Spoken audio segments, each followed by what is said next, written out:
together became Yadavas, and a few generations later,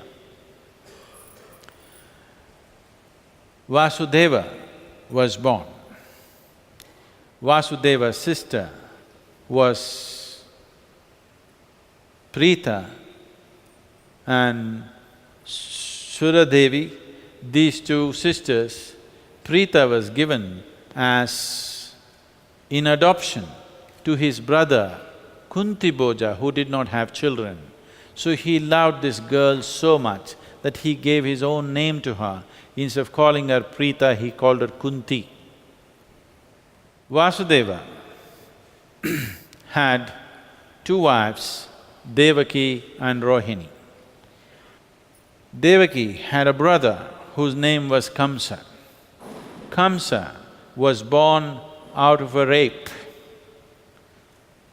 Because everywhere else, the tradition and the dharma of the day was, it does not matter how a child was born. If a child was born to a mother who belongs to a certain clan, he became a legitimate part of that clan. But the Yadavas rejected Kamsa. They called him an illegitimate child. They refused to include him into the governing council, though he was a great warrior, because he was, what to say, he was too obnoxious and vulgar in his ways. But he made friendship with another great king of the east, who was Jarasandha. Because of his support, he gathered numbers around himself. For the first time in the Yadava clan, he dismissed the council and wore a crown and said, "I am a king."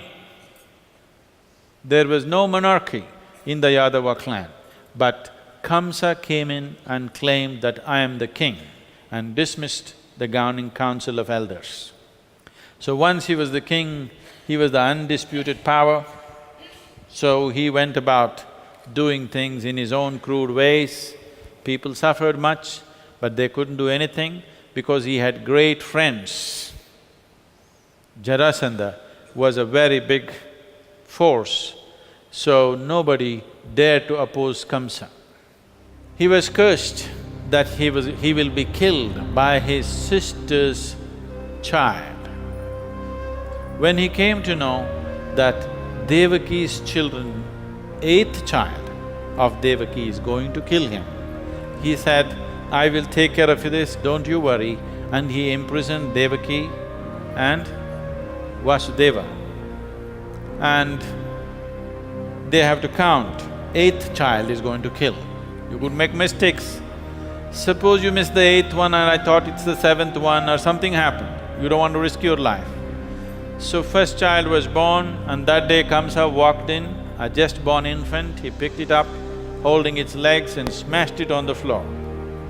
The mother was aghast and somehow they wanted to get away from this, but they cannot get away, they're imprisoned. The next child was born, again Kamsa comes in and smashes it up. This continued.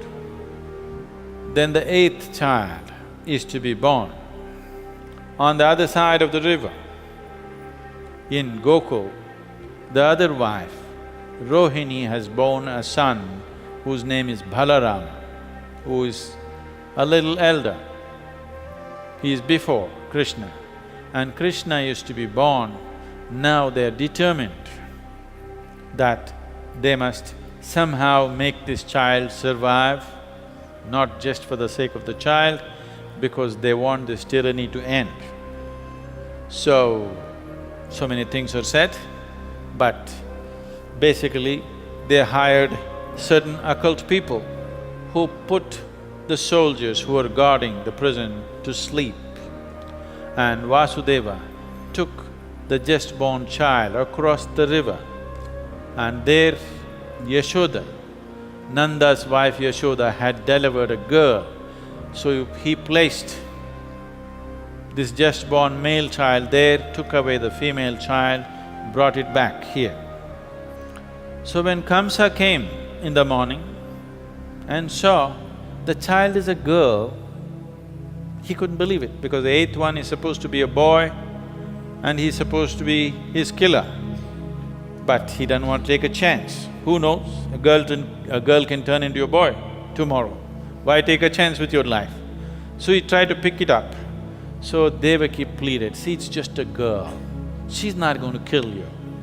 It is not a boy who is going to grow up and kill you, this is a girl. She will get married and go away. Please spare her life. He had nothing doing. Why take a chance? So he just picked up the girl, twirled her, threw it up, but then the girl didn't fall down. She took on a different form and she said, the one who is to kill you is still around. I am not the one, you missed it. Then Kamsa became terrified, looking around, where is this child? When he could not find it, he said, any child who's born in this region, any child within 3 months of age, kill all of them. Soldiers went out, slaughtering every infant within 3 months of age. They